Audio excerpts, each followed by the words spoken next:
कश्मीर पर भारत सरकार का बड़ा फैसले को सुनकर पाकिस्तान में आ गया है भूचाल। पाकिस्तान के साथ साथ कश्मीर की रीजनल पार्टीज भी है परेशान। नरेंद्र मोदी सरकार के धारा 370 हटाने के फैसले के बाद यह माना जा रहा था कि कश्मीर में दंगे होंगे, हर जगह मारकाट होगी, पर ऐसा कुछ भी देखने को नहीं मिला। मोदी सरकार ने और खासतौर पर अमित शाह ने इस मामले को इतनी अच्छी तरह से संभाला कि बहुत ही शांति से सारा कुछ निपट गया। यह बात पाकिस्तान के साथ साथ देश की बाकी राजनीतिक पार्टीज को भी हजम नहीं हो पा रही है। 3 साल के बाद एक बार फिर मोदी सरकार ने कश्मीर से जुड़े मामले में एक बड़ा फैसला लिया है। ऐसा फैसला जिसने बहुत सी राजनीतिक पार्टियों की नींद उड़ा दी है। क्या है वो फैसला?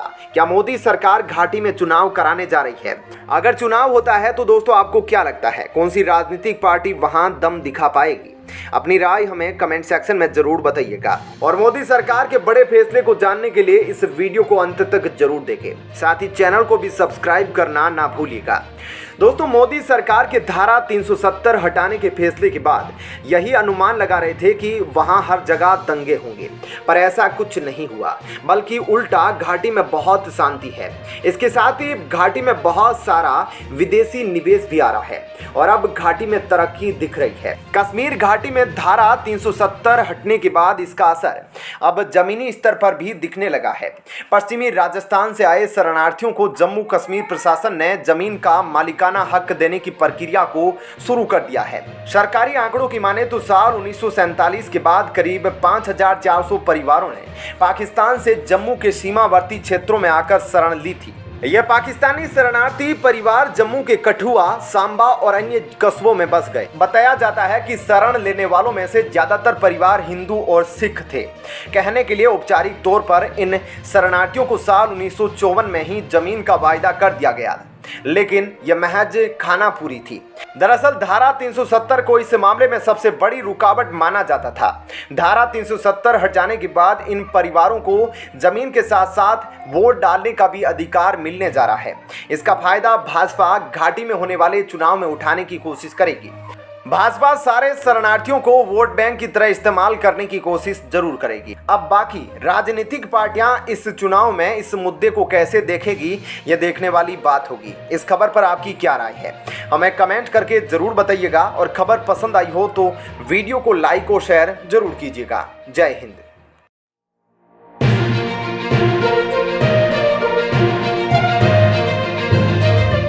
दोस्तों, दुर्गा पूजा के अवसर पर डीजे बजाना या फिर दुर्गा चालीसा बजाना यह सब आम रहता है, लेकिन इसी पर एक मुस्लिम गढ़ वाले लोग भड़क गए और दुर्गा मंदिर के विरोध में खड़े हो गए। दोस्तों, इन्होंने डीजे बजाने वालों को भी धुलाई कर दी। उत्तर प्रदेश में यह सब घटनाएं आम नहीं है, क्योंकि हिंदुत्व गढ़ वाले उत्तर प्रदेश में मुस्लिमों का इस तरह से बर्ताव किस हद तक सही है। आप कमेंट करके बताइएगा कि क्या मुस्लिमों को डीजे बंद करवाना चाहिए या दुर्गा पूजा के अवसर पर या नहीं। आप कमेंट करके बताइएगा। हालांकि अब योगी ने एक्शन ले लिया है और योगी ने साफ साफ कहा है कि ऐसे मुस्लिमों को बख्शा नहीं जाएगा। हालांकि अब योगी ने एक्शन ले लिया है और योगी ने अब साफ साफ कहा है कि ऐसे मुस्लिमों को बख्शा नहीं जाएगा जो हिंदुत्व विचारधारा के खिलाफ हमेशा खड़े रहते हैं और उन्हें प्रताड़ित करते हैं। और उन्होंने वैसे मुस्लिमों के गढ़ में अब 10 से ज़्यादा पुलिस बल की तैनाती कर दी है। और इतना ही नहीं दोस्तों, सीएम योगी इससे पहले भी ऐसे खतरनाक एक्शन लेते रहे हैं जब इन्होंने कांवड़ियों के लिए बड़ी घोषणा की थी। सबसे पहले आप योगी का यह क्लिप सुनिए 15 सेकेंड का, उसके बाद आपको बताएंगे कि दुर्गा पूजा के अवसर पर और क्या कुछ हुआ। तो दोस्तों, आपने सुना ना योगी का ये क्लिप, तो अब उसी तरह से कुछ अभी दुर्गा पूजा के अवसर पर भी हो रहा है। और यहाँ पर मुस्लिमों ने धावा बोला है, इसलिए क्योंकि दुर्गा पूजा पर डीजे क्यों बजाया जा रहा है। हालांकि चश्मदीदों और सूत्रों का यह मानना है कि मुस्लिम लोग बदला ले रहे हैं नमाज पढ़ने का। जिस तरह से वह माइक पर नमाज पढ़ते हैं और हल्ला होता है, तो योगी ने सबको बंद कराया था, उसी तरह से कुछ मुस्लिम बदला लेने की फिराक में ये कदम उठा रहे हैं। लेकिन हम आपसे पूछना चाहते हैं कि क्या यह सही कदम है? हिंदू लोगों के पर्व को इस तरह से डिस्टर्ब करना कितना सही है? क्या इन लोगों पर कड़ा एक्शन नहीं लेना चाहिए? यह तमाम चीज़ें आप कमेंट बॉक्स में ज़रूर बताइएगा। आपको बता दें कि उत्तर प्रदेश में ऐसा पहले भी हो चुका है, जब मुहर्रम को लेकर सीएम योगी ने सख्त आदेश दिए थे कि डीजे का वॉल्यूम कम रखना होगा। सब कुछ कम रखना होगा। लेकिन योगी सरकार अभी यानी कि दुर्गा पूजा के अवसर पर इस तरह का कोई कदम नहीं उठा रही है। इस वजह से मुस्लिम लोग खफा है। लेकिन हम मुस्लिमों को बताना चाहते हैं कि हिंदुस्तान में हिंदुओं की मेजोरिटी ज़्यादा है और उन्हें इस तरह से डिस्टर्ब करना, जो ज़्यादा भक्ति में लीन रहते हैं, यह सही नहीं है और उन्हें डिस्टर्ब बिल्कुल भी नहीं करना चाहिए। हालांकि कुछ जगहों पर ऐसा ज़रूर होता होगा कि फुल वॉल्यूम में लोग डीजे गाने बजाते होंगे, लेकिन ज़्यादातर दुर्गा पूजा वाले इलाकों में कम साउंड में यह सब होता है। तो इसलिए मुस्लिमों को यह मानना चाहिए कि यह एक बड़ा फेस्टिवल है और उन्हें इस तरह से गतिविधि नहीं करनी चाहिए। लेकिन आगे यह देखना होगा कि इन पर क्या कार्रवाई होती है और योगी सरकार किस तरह से इन कट्टर मुस्लिमों पर एक्शन लेती है, क्योंकि ये अच्छे मुस्लिम नहीं हो सकते हैं जो इस तरह से वारदात को अंजाम देते हैं और इस तरह से प्रताड़ित करते हैं। वे बिल्कुल भी अच्छे मुस्लिम नहीं हो सकते और उनकी मंशा बस यही रहती है कि हिंदुओं को प्रताड़ित करो। दोस्तों, ऐसे में इस वीडियो के बारे में आपकी क्या राय है, कमेंट सेक्शन में ज़रूर बताएं। साथ ही वीडियो को ज़्यादा से ज़्यादा लाइक शेयर जरूर करें। और अब आपको बताते हैं एक और बड़ी खबर।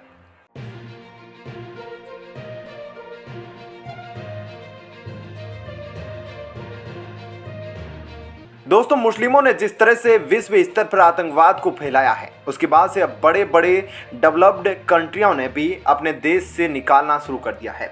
सबसे पहले तो अमेरिका ने मुस्लिमों की एंट्री तक बंद कर दी थी, लेकिन अब ब्रिटेन ने तो उनसे भी ज़्यादा खतरनाक कदम उठाया है और अपने एक एक मुस्लिम को देश से भगा रहे हैं।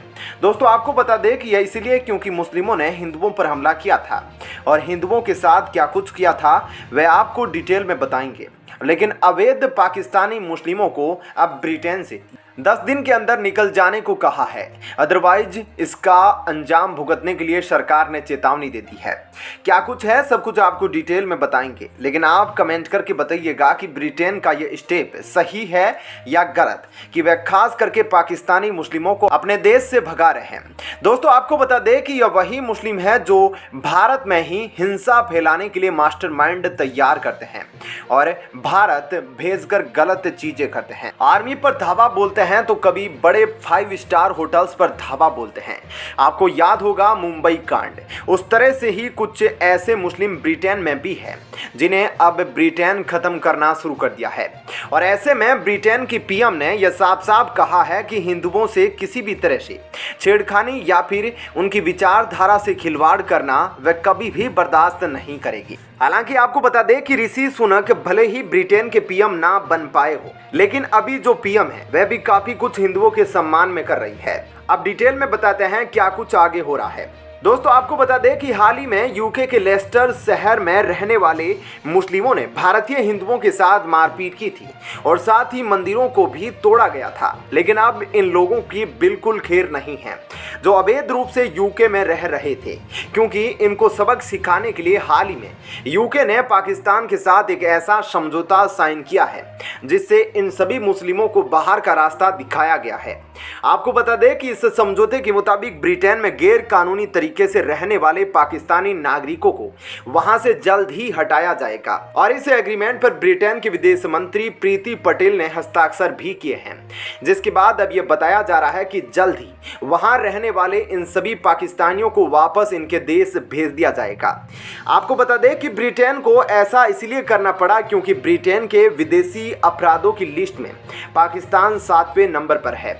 इस बारे में प्रीति पटेल ने बताया कि विदेशी अपराधों और आवर्जन नियमों का उल्लंघन करने वाले ब्रिटेन से स्वदेश यानी कि पाकिस्तान भेजने के लिए हमारे पाकिस्तानी मित्रों को एक साथ एक नए समझौते पर हस्ताक्षर करने पर मुझे गर्व है। आपको बता दें कि ब्रिटेन के गृह मंत्रालय के आंकड़ों के मुताबिक इंग्लैंड सहित बाकी की जेलों में सर्वाधिक विदेशी अपराधियों में पाकिस्तानी नागरिकों की संख्या 7वें स्थान पर है, जिससे यह साफ हो जाता है कि पाकिस्तान किस तरह की मंशा रखते हैं और दूसरे देशों और वहां के हिंदुओं के लिए कितने खतरनाक है।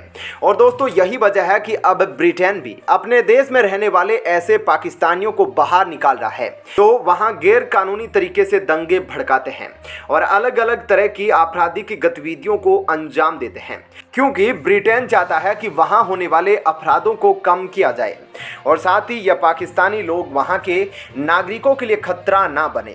दोस्तों, ऐसे में इस खबर के बारे में आपकी क्या राय है? आप ब्रिटेन के द्वारा लिए गए फैसले के बारे में क्या कहना चाहेंगे? इस बारे में हमें कमेंट करके अपनी राय जरूर बताइएगा। साथ ही साथ इस वीडियो को ज़्यादा से ज़्यादा लाइक और शेयर कीजिएगा। और अब आपको बताते हैं एक और बड़ी खबर।